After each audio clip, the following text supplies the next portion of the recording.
90년대 그리고 2000년대 그 한국 교회의 큰 이 성경 공부, 제자 훈련에 열풍이 불었어요. 서울에 있는 서초동의 사랑의 교회 오카나 목사님 돌아가셨는데 중심으로 이렇게 성경 공부가 한국 교회를 막 이제 일깨웠던 시기가 있었어요. 그 전에는 이제 깊이 있는 성경 공부는 그 대학교 그 선교 단체를 중심으로 CCC라든가 또 IVF라든가 또 UBF나 또 내비게이터와 같은 그 선교 단체를 중심으로 젊은이들을 많이 일깨웠는데, 교회에서는 체계적인 성경 공부를 가르쳐 주지 않았는데 대학교 가고 하다 보니까 거기서 깊이 있는 성경 공부를 하다 보니까 젊은이들이 많이 좀 매료가 되고, 또 그 바람에 또 선교사로도 목회자로도 양성되고 파송도 되고 그랬었죠.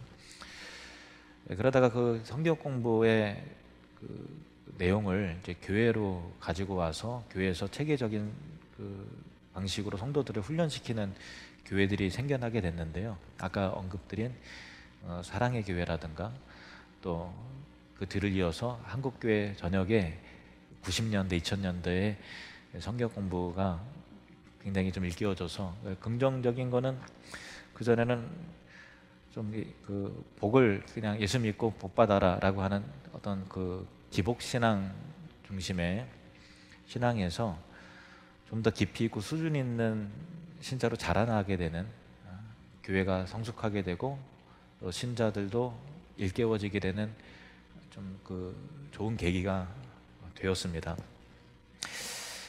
하지만 제자 훈련이 낳은 그 한두 가지 후유증은, 제자 훈련을 강조하다 보니까 아무래도 성경 공부를 그 몇 년간 성실하게 이수를 하게 되면 예수님의 제자가 된 것이고 또 공부 체질이 아니신 분도 있잖아요. 어쨌든 그래서 이수를 안 하면 이제 제자가 아닌 거고, 그러니까 의도치 않게 강조하다 보니까, 그래서 어떤 성경 교회를 이수한 사람과 이수하지 못한 사람, 제자가 된 사람과 또 아직 안 된 사람, 이렇게 나눠지게 되는 그런 것은 좀 아쉬운 부분이라 할 수 있겠죠. 성경에 대한 체계적인 훈련과 공부가, 배움이 신앙 성숙에 꼭 필요하고요. 그리고 영적 성장의 밑거름이 됩니다. 왜냐하면 말씀을 통해서 그동안 가지고 있었던 그 가치관, 세상의 생각들이 성경 중심으로 다시 새롭게 가치관이 재정립되어야만 삶으로 그게 나타나게 되거든요. 근데 하지만 이 지적인 성장이 곧 거룩을 의미하는 거 아니고, 또 내가 어느 정도 수준이 머리에 하나님을 아는, 성경을 아는 깊이 있는 어떤 이해의 도달이 성화를 의미하는 건 아니거든요. 내가 만약에 성화에 대한 개념이 정립이 됐어요. 그렇다고 거룩해진 건 아니잖아요. 머릿속에 개념이 체계화가 된 거지. 근데 마치 내가 어떤 부분을 새롭게 깨닫게 되고 이해가 되면 자기 스스로가 거룩해진 것 같은 착시 효과라 그래야 되나?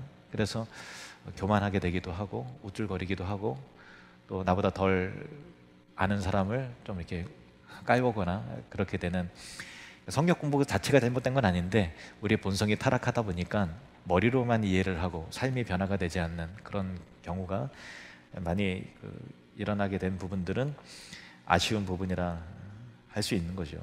그러니까 하나님의 말씀을 우리가 머리로만 이해하면 안 되고, 그것이 온전한 믿음이 되어야 되고 또 삶으로 나타나야죠. 삶으로 나타나야 돼요. 근데 우리 교회에서 하는 티라든가 커피 브레이크라든가 또 마더와이즈 등등의 성경 공부는, 성경 공부의 그 지식의 난이도는 그렇게 깊은 건 아니에요, 솔직히. 그렇지만은 성경 공부가 다 그 삶에 초점을 맞추고 있어요. 적용과 실천이 있단 말이에요. 그래서 굉장히 유익하죠. 여러분 많이 좀 했으면 좋겠어요. 왜냐하면 우리의 생각을 성경적 가치관으로 바뀌어야만 우리의 삶에도 변화가 나타나기 때문에 그런 것인데요. 하지만 제가 이제 성경 공부를 강조를 하지만 예수님이 일정한 커리큘럼을 이수해야만 나의 제자가 될 것이라 말씀하지 않으셨다는 거예요. 제자 훈련을 받으면 세상이 너희를 나의 제자로 인정해 줄 것이라 하지 않으셨던 것이죠. 예수님은 이렇게 말씀하셨습니다. 요한복음 13장 34, 35절 다시 한번 같이 읽겠습니다. 시작. 새 계명을 너희에게 주노니 서로 사랑하라. 내가 너희를 사랑한 것 같이 너희도 서로 사랑하라. 너희가 서로 사랑하면 이로써 모든 사람이 너희가 내 제자인 줄 알리라. 아멘. 예수님의 제자라는 것은 예수님을 믿고 따르는 사람이잖아요. 예수님이 행한 대로 자기도 행하는 사람이고 삶을 본받는 사람인데요. 이 예수님의 제자라는 것을 인정하게 되는 것이 서로 사랑하는 삶을 통해서 세상이 너희를 인정하게 될 것이다 라는 말씀인 것이죠. 그러니까 예수님을 닮아가는 인격적인 변화가 수반이 되어야만 세상이 야 우리가 뭔가 다르구나, 저 사람은 삶은 그렇게 해서 저분이, 저 사람이, 저 교회는 예수님의 제자가 맞구나 라고 인정하게 되는 것이지, 어떤 그 성경에 대한 지식이, 커리큘럼에 대한 이수가 세상 사람들이 저 과정을 이수했기 때문에 저 사람은 제자가 맞네 이렇게 하지 않는다는 거예요. 예. 굉장히 중요한 내용이죠. 당연하면서도요. 그런 인격적이고 실천적 삶의 중요성을 볼 때 우리가 5월에 하는 헤세드 이야기는 우리에게 꼭 필요한 도전이에요. 그냥 어떻게 보면 좀 유치할 수도 있죠. 뭐 이렇게 해서 적어서 내고 쿠키 갖고 오라 그러면은 멋쩍기도 하고 좀 이렇게 난 이런 분위기가 싫은데 그럴 수도 있어요. 저도 싫어요. 근데 우리가 같이 해나가고 같이 운동해야만 우리는 비로소 조금씩 바뀌는 존재예요. 예, 우리가 그냥 말씀을 통해서 은혜 받았다라고 우리의 삶의 변화가 나타날 것 같아요? 그렇지 않아요. 은혜 받는 건 은혜 받는 거지만 내 삶 가운데 뭔가 적용이 일어나기 위해서는 어른들은 잘 안 바뀌거든요.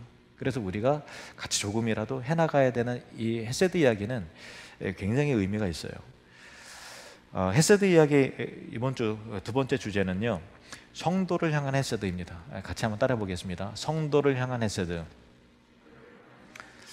본문 요한복음 13장은요 예수님께서 잡히시기 전에 제자들에게 하신 말씀이에요. 그러니까 이 말씀을 하시고 나서 몇 시간 뒤에 잡히시고 그 다음날 십자가에 달려 돌아가시니까 굉장히 꼭 해야 될 중요한 내용을 예수님께서 제자들에게 알려주신 것인데요. 그 내용은 새 계명을 너희에게 주노니 서로 사랑하라. 내가 너희를 사랑한 것 같이 너희도 서로 사랑하라. 너희가 서로 사랑하면 이로써 모든 사람이 너희가 내 제자인 줄 알리라, 이렇게 말씀하셨다는 것이죠. 그러니까 이 문맥적으로 서로 사랑해라 라고 하는 그 대상은, 1차적인 대상은 뭐냐면 제자들에게 하셨으니까 너희가, 이 공동체 나를 따르는 너희들이 서로 사랑해야 된다, 서로 존중히 여겨야 되고 싸우지 말아야 되고 용서하고 용납해서 서로 사랑해야 된다. 그럴 때 세상 사람이 너희를 나의 제자로 인정하게 될 것이다 라는 말씀인 거예요. 그러니까 이 서로 사랑해야 될 대상은 성도인 것이죠. 그래서 초대교회를 보면은 정말로 파격적일 정도로 자신의 것을 나누면서 서로 돌보고 사랑하는 모습들을 우리가 보게 되는데요. 사도행전 2장 44절 45절 말씀, 믿는 사람이 다 함께 있어 모든 물건을 서로 통용하고 또 재산과 소유를 팔아 각 사람의 필요를 따라 나눠주며, 정말 참 혁명적이고 파격적인 변화가 나타나게 됐는데, 소유욕은 모든 사람들의 기본적인 본성이잖아요. 더 많이, 어떻게든 더 많이 가지려고 하고, 또 내가 많이 가졌어도 다른 사람이 더 많이 가진 걸 보면 그 내가 가진 게 오히려 작아 보이고 불평이 생기고, 또 한번 움켜진 거는 놓지 않으려고 하고 하는 것이 타락한 인간의 본성이고, 그 본성 가운데 우리가 지금까지 살아왔다는 거예요. 그런데 예수님의 십자가의 은혜로 구원을 받고 성령을 받고 나니까 이 영원한 것이 있구나, 이 땅에 내가 움켜진 거는 유한한 거구나, 결국은 썩고 낡아지는 거고 소멸되는 것이구나, 더 고상하고 영원한 가치를 위해서 살아야 되겠다 하며 하나님 나라의 가치에 눈을 뜨게 된 거예요. 그러니까 본성과 역형되는, 본성을 초월하는 그 놀라운 일들이 일어나게 된 거죠. 그러니까 자기의 재산과 소유를 팔아서 또 다른 사람들의 필요를 채워주면서 나누고 흩어 구제하면서 그렇게 살았다는 거예요.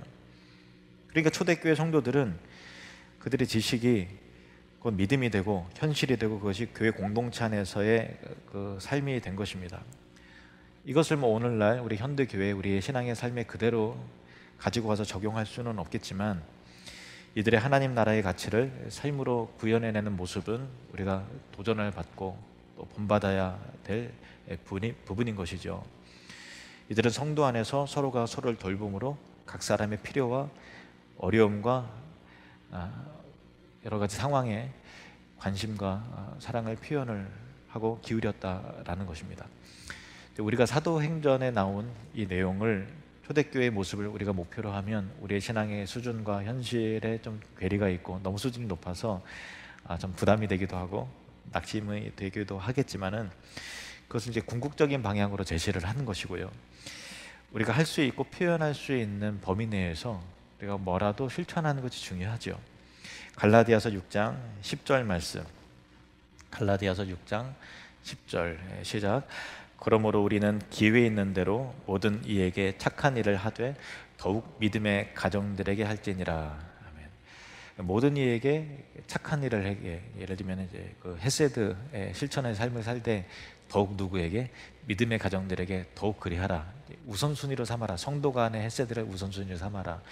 지난주에는 1차적인 대상이 가족이라고 그랬는데 오늘은 또 1차적인 대상이 교회라고 그러네요. 모순된 게 아니고요, 확장의 개념이에요. 왜냐하면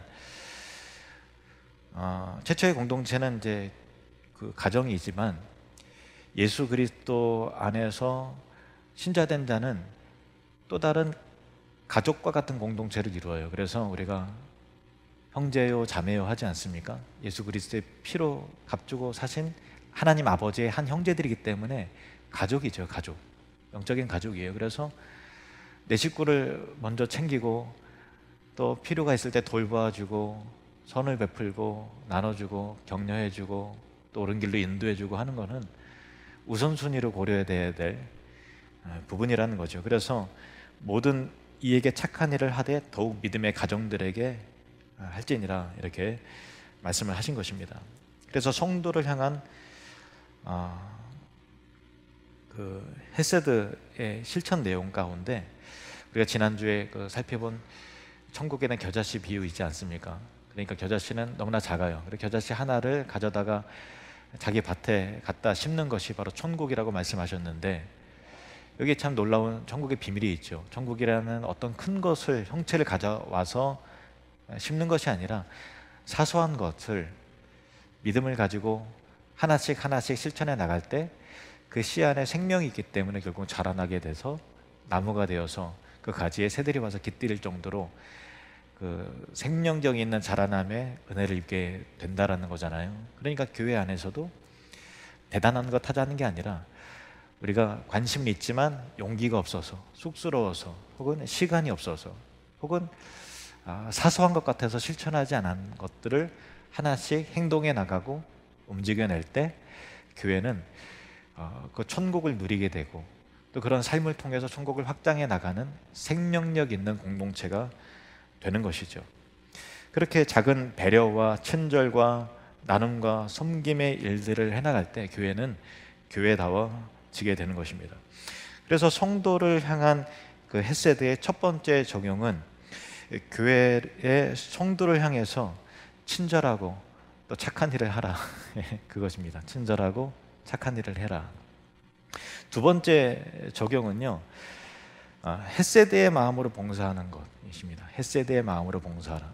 뭐 우리가 다 교회 내에서 여러 가지 기관과 부서에서 봉사하고 있는데 그게 헤세드의 마음이냐라는 것을 점검해보고 그 마음을 회복하자라는 것인데요, 예수님께서 우리를 교회로 부르셨다는 것은 머리이신 예수님과 연결된 그의 몸으로 부르신 거죠. 그러니까 몸에는 신체의 각 기관이 있잖아요. 근데 기관이 뭐 이렇게 다 떨어져 있지 않잖아요. 손가락은 손에 붙어 있는 것이고 또 다리는 또 이렇게 붙어 있는지 각 기관마다 떨어져 있고 가닥가닥 흩어져 있으면 그게 뭐 사람이겠어요. 얼마나 징그럽고 끔찍해요.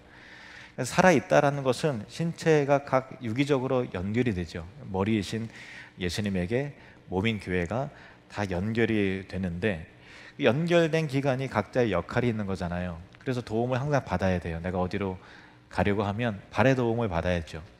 근데 입이 맛있는 것을 먹고 싶어요. 그러면 손이 먹여줘야 먹는 거지, 우리가 뭐 개처럼 입으로 이렇게 입 대고서 먹는 건 아니잖아요. 그러니까 손의 도움을 받는 거죠. 그리고 입으로 먹으면은 이제 소화기관이 움직여서 음식물을 또 섭취를 하고, 또 이제 배설기관이 몸 안에 쌓인 어떤 불순물과 또 축적되지 말아야 될 그런 것들이 밖으로 내보내는 역할을 해야만 우리가 건강하게 삶을 사는 거죠. 그래서 나는 학문이 싫어 이렇게 할 수 없는 게, 누군가는 그 역할들을 다 함을 통해서 교회가 교회다워지는 거예요. 근데 우리가 신체의 각 모습들을 보면은 손이 손을 위해서 일하진 않아요. 물론 이쪽 손이 다른 손을 도울 수는 있죠. 근데 이 손이 손을 위해서 일하지 않고 발이 발을 위해서 일하진 않잖아요. 신체의 각 기관을 서로 돕는 거예요. 도움을 받기도 하고. 그리고 유기적으로 연결되는 것이 바로 교회의 모습이라는 거예요. 이게 교회라는 거예요. 에베소서 4장 16절 말씀. 에베소서 4장 16절 시작.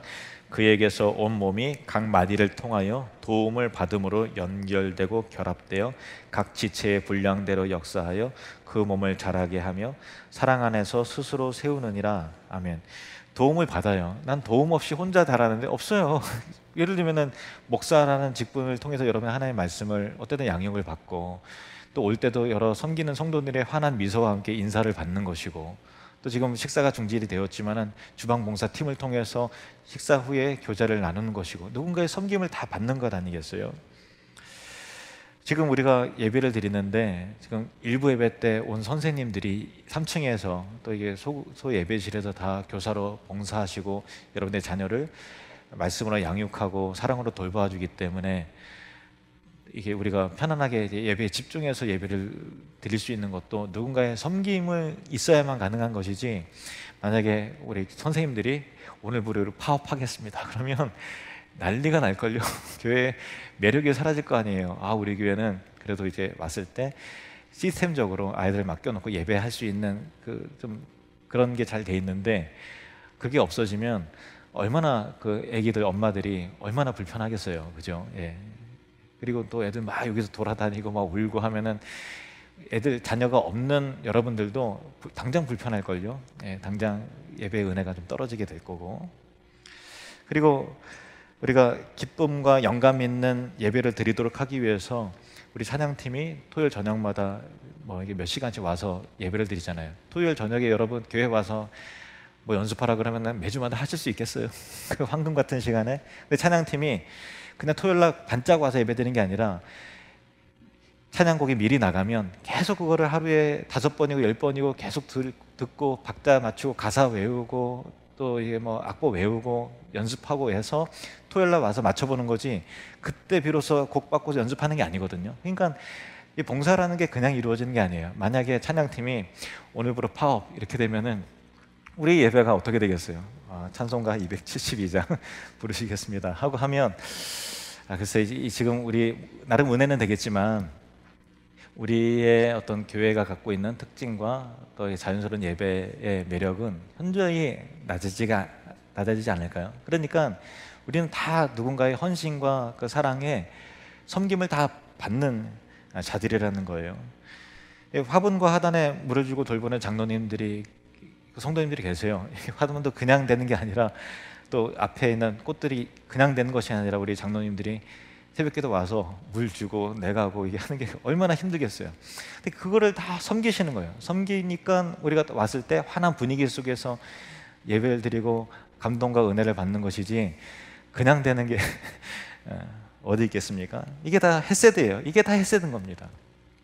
전도의 임원이 되어서 전도회원들에게 문자 보내고 전화도 하면서 공동체를 이루는 것이나, 또 하늘들 리더가 돼서 왔는지 안 왔는지 챙겨주기도 하고, 잘 안 보이면 전화도 하고 목양정 돌봄에 관심을 갖고 섬기는 거예요. 그게 쉬운 일이 아니잖아요.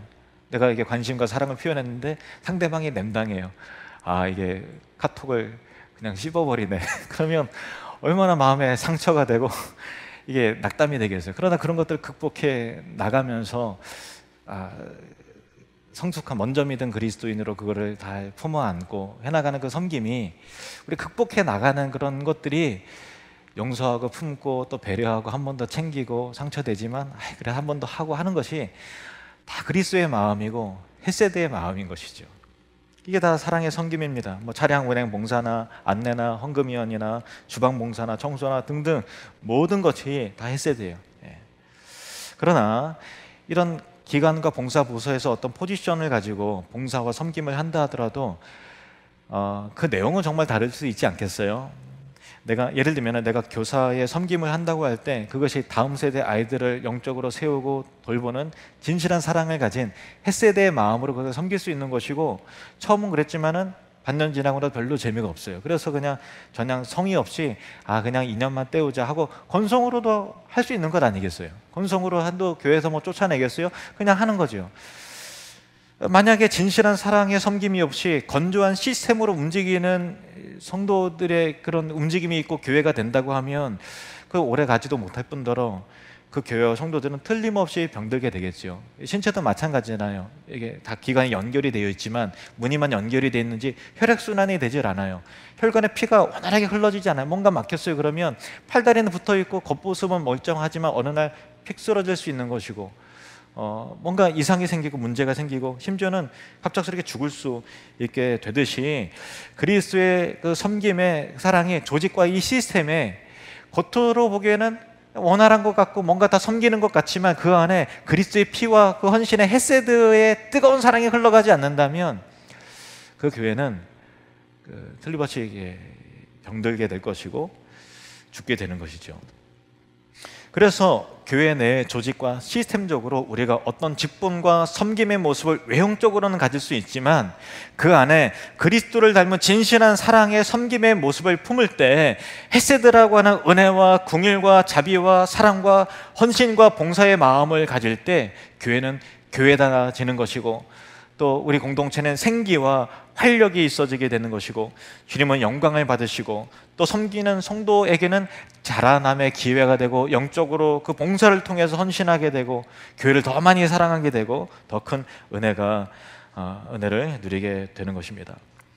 그래서 헤세드 이야기의 실천적 적용 두 번째는요, 새로운 것을 뭔가 시도하고 해도 좋지만 이미 우리가 하고 있는 그 섬기가 봉사 안에 내 마음가짐을 다시 점검해 보자라는 거예요. 이미 하고 있지만 내용 없이 형식적인 섬김 할 수 있잖아요. 그냥 와서 인사해요. 근데 그 안에 내가 이 미소를 통해서 오는 성도들을 정말 내가 최선을 다해 섬기리라 라고 하는 그 마음 없이 그냥 형식적으로 할 수 있잖아요. 그런데 그 안에 진실한 따뜻한 마음과 은혜를 품을 때 얼마나 그 섬김이 아름다운 섬김이 되겠어요. 우리가 그 섬김에 나의 태도와 마음을 점검하고 그 섬김 안에 진실한 헤세드가 담기는 것으로 이번 주 우리가 5월에 우리 마음을 새롭게 일깨우길 원합니다.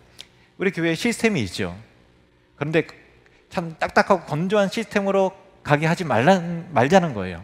그 마음을 새로운 마음으로 다시 한번 그렇지, 내가 섬겼지만 사실 불평이 많았어, 귀찮아서 얼굴 가운데 어두웠던 것 같아, 그래 이제는 따뜻한 미소로 섬겨보자, 은혜로 섬겨보자 라고 하는 결단이 있다면 헤세드 이야기 의미 있지 않겠습니까?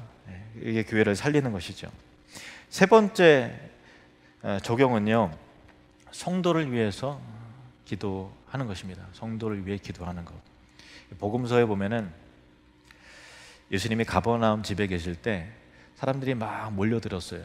근데 중풍병자가 예수님께 나오는데 스스로 걸을 수가 없으니까 친구들이 중풍병자를 상에 이렇게 메어서 예수님께 데리고 오는데 무리가 그냥 문 앞에 꽉 차 있으니까 도저히 뭐 뚫고 들어갈 수 없는 거예요. 예수님 만나야 이 친구가 살아날 텐데, 예수님 만나야 이 친구가 회복이 될 텐데 도저히 방법이 없어요. 그래서 지붕으로 올라가서 지붕 한켠에 이제 구멍을 내고 거기에 예수님이 계신 장소에 친구를 달아내리는 거예요. 내 친구가, 4명이. 마가복음 2장 4절 5절 말씀입니다. 무리들 때문에 예수께 데려갈 수 없으므로 그 계신 곳에 지붕을 뜯어 구멍을 내고 중풍병자가 누운 상을 달아내리니 예수께서 그들의 믿음을 보시고 중풍병자에게 이르시되 작은 자야 내 죄 사함을 받았느니라 하시니. 아멘.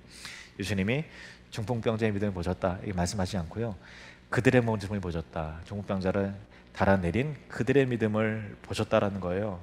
그리고 나서 예수님이 그 중풍병자의 죄를 사하시고 또 일어나 걸어가게 하는 온전한 회복의 은혜를 베푸신 것이죠. 그 병을 고치신 역사의 배경에 그를 주님께로 데려온 네 사람의 헌신과 사랑이 있었다, 그들의 믿음을 보셨다라는 거예요.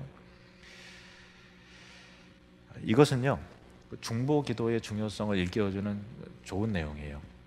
많은 의미가 담겨져 있는 내용이지만 중보 기도의 내용을 담고 있어요. 기도는 믿음으로 그 사람을 예수님께로 데려오는 거예요.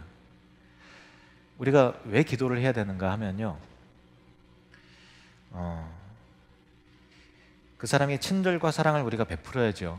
당연히 베풀어야 되는데 대부분 우리가 안고 있는 문제는 하나님만이 해결할 수 있는 문제가 너무 많아요.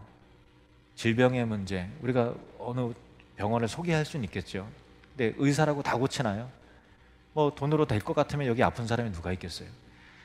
자녀 문제, 경제적인 어려움, 그런 것들이 우리가 안타까우고 뭔가 좀 사랑으로 격려하고 또 어느 정도 이게 도와줄 수는 있지만 사실 찔끔 도와주는 것이고, 근본적인 해결은 우리가 할 수 있는 능력 밖의 일들이 우리의 삶 가운데 거의 대부분이잖아요. 그러면 우리가 해결자가 아니잖아요. 목사가 뭐 해결사입니까? 아니잖아요. 여러분이 해결사입니까? 어떻게 해결하겠어요? 우리 능력 밖의 일들이 대부분의 인생 가운데 거의 대부분 우리가 할 수 없는 일들인데, 그러면 하나님이 하셔야 되는 거잖아요. 그러니까 사랑의 마음으로 그 사람을 위해서 간절히 기도해야 된다고요. 그 사람의 아픔이 내 아픔인 것처럼, 그 사람의 고통이 내 고통인 것처럼 그 품에 안고 그를 예수님께로 데리고 들어갔던, 무리가 옹이하니까 어쩔 수 없다 돌아가는 게 아니라 끈질긴 믿음으로 지붕을 뜯어서라도 예수님 앞에 내가 데리고 나가서 이 사람을 회복시켜야 되겠다라고 하는 이 절박한 그 마음이 헤세드라는 거예요.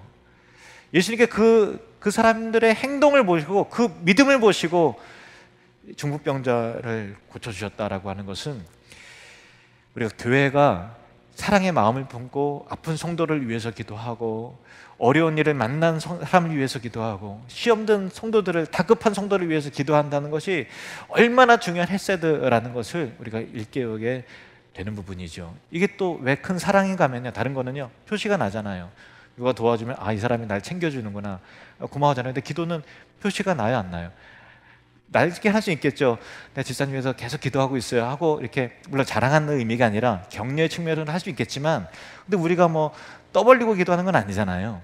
조용히 골방에서 기도를 하지만 누군가 기도를 하는 그것이 정말 사랑이죠. 감춰진 사랑이죠. 하나님이 기뻐하시는 얼마나 중요한 사랑입니까? 우리가 기도할 때 다른 사람을 위해서 기도하는 내용이 없으면 참 자기중심적인 테두리를 벗어나지 못하는 이기적인 기도, 욕심을 이루려고 하는 성숙치 못한 기도가 될 때가 있어요. 하지만 타인을 위한, 성도를 위한 기도는 이기적일 수 없죠. 에베소서 6장 18절 말씀입니다. 에베소서 6장 18절 시작. 모든 기도와 간구를 하되 항상 성령 안에서 기도하고 이를 위하여 깨어 구하기를 항상 힘쓰며 여러 성도를 위하여 구하라. 아멘. 여러 성도를 위해서 기도해라. 야고보서 5장 16절 말씀 시작. 병이 낫기를 위하여 서로 기도하라. 의인의 간구는 역사하는 힘이 큼이니라. 아멘. 병이 낫기를 위하여 서로 기도하라. 서로 기도하라. 의인의 간구는 역사하는 힘이 크다. 의인은 성도를 말하는 거예요. 저와 여러분이 예수 그리스도 안에서 의인인 줄로 믿습니다. 의인의 간구는, 성도의 간구는 역사하는 힘이 크다라는 거예요. 저는 이 말씀을 믿습니다. 여러분 함께 기도함을 통해서 그 집사님이, 그 권사님이, 그 성도가 회복될 수 있도록, 그 삶이 새롭게 출발될 수 있도록, 그 자녀가 새로운 기회를 얻을 수 있도록 기도하는 것이 중요한 헤세드다라는 거예요. 그래서 뭐 여러분 밑에 게시판에다가 이게 뭐 적을 때 뭐 대단한 거 적으려고 하지 마시고 이제 주께서 감동해 주시는 이제 아무개 집사님 위해서 실명 거론하면 또 쑥스러우니까 그냥 뭐 이제 어느 권사님 위해서 간절히 기도했습니다. 뭐 30분 기도했습니다. 이렇게 구체적으로 하면 얼마나 좋겠어요. 예. 신앙의 본질은 주님을 예배하고 사랑하며 섬기는 것이죠. 하나님을 사랑하고 섬기는 건데, 하지만 우리 하나님은, 예수님은 보이지 않잖아요.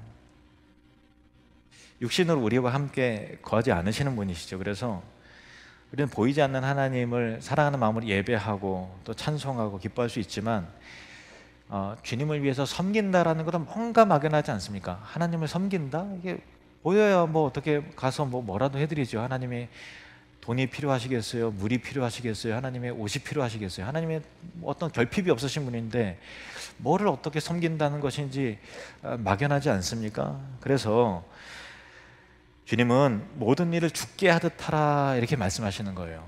주님께 하듯 하라는 것이죠. 교회를 섬기는 것은 주님을 섬기는 것으로 받아주세요. 왜냐하면 교회의 머리는 주님이시니까. 주님의 몸인 교회를 섬기면 주님을 섬기는 거예요. 몸은 성도죠. 성도를 섬기면 예수님 섬기는 거예요. 하나님 섬기는 것과 같은 거라는 거예요. 주님을 사랑하는 것은 곧 교회를 사랑하는 것과 같은 거예요. 히브리서 6장 10절 말씀, 히브리서 6장 10절 같이 읽겠습니다. 시작.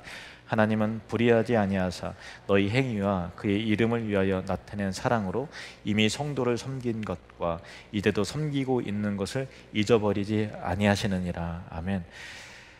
주님의 사랑으로 이미 성도를 섬긴 것, 과거에 섬긴 것도 하나님이 잊지 않고 지금도 섬기고 있는 건 내가 꼭 기억하마. 내가 잊지 않겠다. 이 말씀이 무슨 뜻인가 하면요, 하나님 우리 아버지잖아요. 야, 내가 정말 그 막내 너무나 안타까웠는데 둘째 너가 막내 챙겨주니까 내가 너무 고맙다. 내가 반드시 내가 너 갚아줄게. 100배로 내가 갚아줄게. 이 아버지의 마음이라는 거예요. 그렇다고 우리가 뭐 보상을 노리고 한다는 것은 아니지만, 그만큼 하나님께서 과거에 섬긴 것도 잊지 않고 현재 성도를 섬기는 건 내가 특별히 기억하고 있을게. 내가 잊지 아니하마 라고 하는 것이 하나님에게 성도가 성도를 위해서 기도하고 사랑으로 섬기고 배려하고 챙기고 하는 것이 얼마나 하나님 앞에 기특하고 고맙고 하면 내가 절대 잊지 않으마 라고 약속을 하셨겠나라는 것을 볼 때 얼마나 귀한 헤세드입니까? 그렇잖아요. 부모가 된 자로서 자녀들이 서로가 챙겨주고, 누가 어려운 일 있을 때 뭔가 이게 좀 배려해주고 하면, 야, 내가 자식 하나 잘 키웠네 하면서 그 배려해주고 서로 사랑하는 자녀들을 볼 때, 형제들의 모습을 볼 때 얼마나 흐뭇하고 기쁨이고, 그게 얼마나 큰 효도겠어요. 우리가 하나님 아버지께 그렇게 하자는 거예요. 어버이날인데 하나님 아버지께 우리가 형제를 사랑하고 챙김으로 효도를 다하자라는 거예요. 그게 얼마나 귀한 겁니까? 성도 간에 서로를 용서하고 같이 있다는 건 불편한 일이 많지만, 그래도 눈 감아주고 챙겨주고 돌봐주고 서로의 필요를 채워주고 밥값도 대신 내주고 먹을 것도 챙겨주고 서로에게 은혜를 베풀고 사랑하고 또 격려하고 또 조직과 제도 안에서 봉사할 때 건조한 봉사가 아니라 헷세대의 마음으로 봉사하고 섬길 때 하나님께서 기뻐하시고 잊지 않고 갚아주신다는 것이죠. 그래서 헷세대 이야기가 우리를 실천적 삶으로 성화되게 할 뿐만 아니라 교회를 건강하게 세우고 우리의 마음을 다시 회복시키고 하나님 앞에서 상 받게 하는 거룩한 회복 운동이 되시기를 주님의 이름으로 축복합니다. 기도하겠습니다.